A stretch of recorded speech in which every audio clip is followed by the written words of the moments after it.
A night of fairy tales? Bobino. Once upon a time, there was a rich merchant who had an only son called Bobino. Now, as the boy was clever and had a great desire for knowledge, his father sent him to be an under the master, from whom he would be learned to speak all sorts of.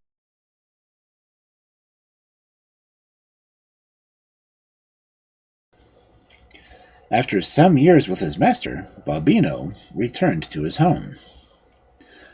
One evening, as he and his father were walking in the garden, the sparrows in the trees above their heads began such a twittering that they found it impossible to hear each other speak. This annoyed the merchant very much, and so, to soothe him, Bobino said, "Would you like me to explain what the sparrows are saying to each other?" The merchant looked at his son in astonishment and answered, "What do you mean?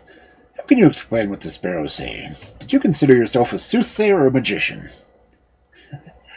"I'm neither a soothsayer nor a magician," said Bobino, "but my master taught me the language of all the animals."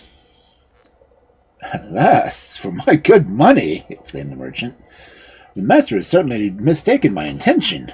Of course I meant you to learn the languages that human beings talk, but not the languages of animals." "Have patience," answered the son. "My master thought it best to begin with the language of animals, and later to learn the languages of human beings." On their way to the house, the dog ran to meet them and started barking furiously. "What can be the matter with the beast?" said the merchant. "Why should he bark at me like that, when he knows me quite well?" "Shall I explain to you what he's saying?" said Bobino.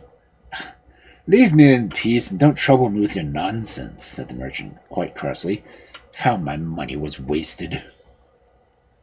A little later they sat down to supper. Some frogs in a neighboring pond set up the croaking as never had been heard before. The noise so irritated the merchant that he quite lost his temper and exclaimed, "This owner is wanting to add the last drop to my discomfort and disappointment." "Shall I explain to you?" began Bobino. "Will you hold your tongue with your explanations?" shouted the merchant. "Go to bed, and don't let me see your face again." So Bobino went to bed and slept soundly, but his father, who could not get over his disappointment at the waste of money, was so angry that he sent for 2 servants and gave them orders which they were to carry out the following day. The next morning, one of the servants awakened Bobino early, and made him get into a carriage that was waiting for him. The servant placed himself on the seat beside him, while the other servant rode alongside the carriage as an escort. Bobino did not understand what they were going to do with him, or where he was being taken, but he noticed that the servant beside him looked very sad, and his eyes were all swollen with crying. Curious to know the reason, he said to him, "Why are you sad, and where are you taking me?" But the servant would say nothing. At last, moved by Bobino's entreaties, said, "My poor boy, I'm taking you to your death, and what is worse, I'm doing so by the order of your father." "But why?" exclaimed Bobino. "Does he want me to die? What evil have I done him, and what fault have I committed that he should wish to bring about my death?" "You have done him no evil," answered the servant. "Neither have you committed any fault. But he is half mad with anger because, in all these years of study, you have learnt nothing but the language of animals. He expected something quite different from you, and that is why he is determined you shall die." "If that is the case, kill me at once," said Bobino. "What is the use of waiting if it must be done?" "I have not the heart to do it," answered the servant. "I would rather think of some way of saving your life and at the same time of protecting ourselves from your father's anger. By good luck, the dog has followed us. We will kill it and cut out the heart and take it back to your father. He will believe it's yours, and you, in the meantime, will have made your escape." When they had reached the thickest part of the wood, Bobino got out of the carriage, and, having said good-bye to the servants, set out on his wanderings. On and on he walked, till at last, late in the evening, he came to a house where some herdsmen lived. He knocked at the door and begged for shelter for the night. The herdsman, seeing how gentle a youth he seemed, made him welcome and bade him sit down and share their supper. While they were eating, the dog in the courtyard began to bark. Bobino walked to the window and listened attentively for a minute. Then, turning to the herdsman, said, "Send your wives and daughters to bed at once and arm yourselves as best you can, because at midnight a band of robbers will attack this house." The herdsmen were quite taken aback and thought that the youth must have taken leave of his senses. "How can you know that?" they said. "That band of robbers mean to attack us. Who told you so?" "I know it from the dog's barking," answered Bobino. "I understand his language, and if I had not been here, the poor beast would have wasted his breath to no purpose. You had better follow my advice if you wish to save your lives and property."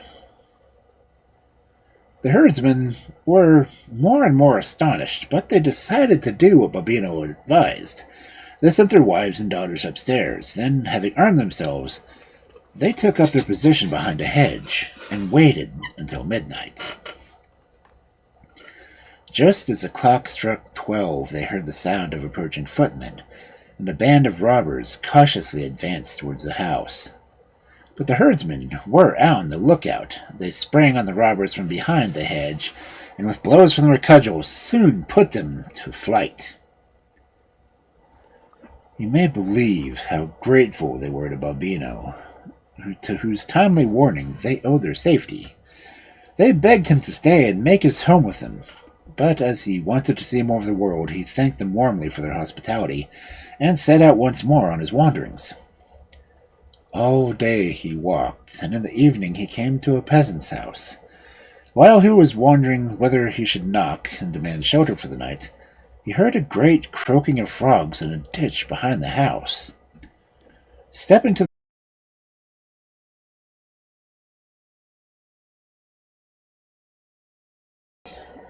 well, 4 frogs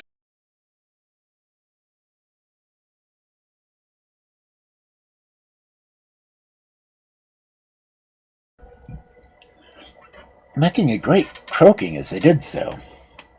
Bobino listened for a few minutes, and then knocked at the door to the house. It was opened by a peasant, who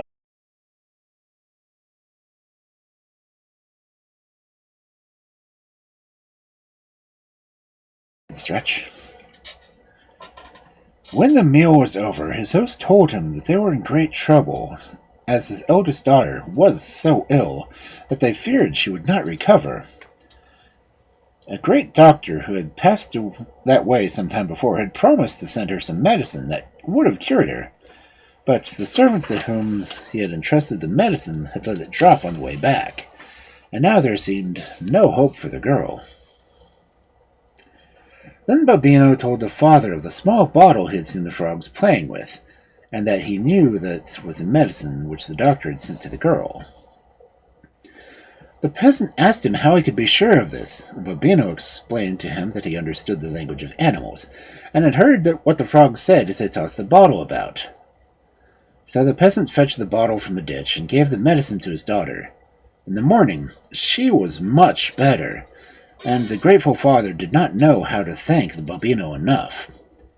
But Bobino would accept nothing from him, and having said goodbye, set out once more on his wanderings.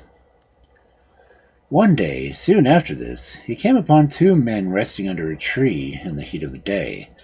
Being tired, he himself stretched out on the ground at no great distance from them, and soon they all 3 began to talk to one another. In the course of the conversation, Bobino asked the 2 men where they were going, and they replied that they were on their way to a neighboring town, where that day a new ruler was to be chosen from the people. While they were talking, some sparrows settled on the tree under which they were lying.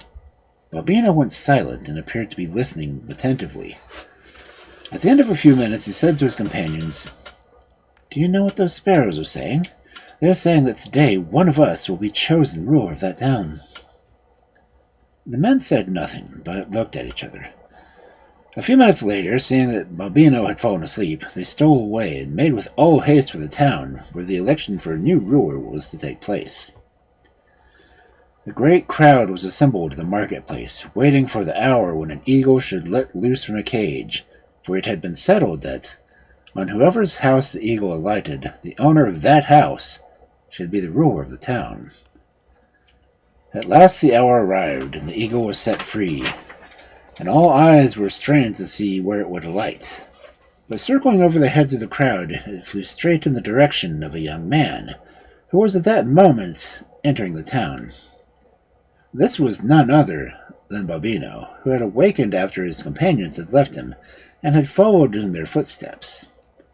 All the people shouted and proclaimed that he was their future ruler, and he was conducted by a great crowd to the governor's house, which was, for all the future, to be his home. And here he lived happily and ruled wisely.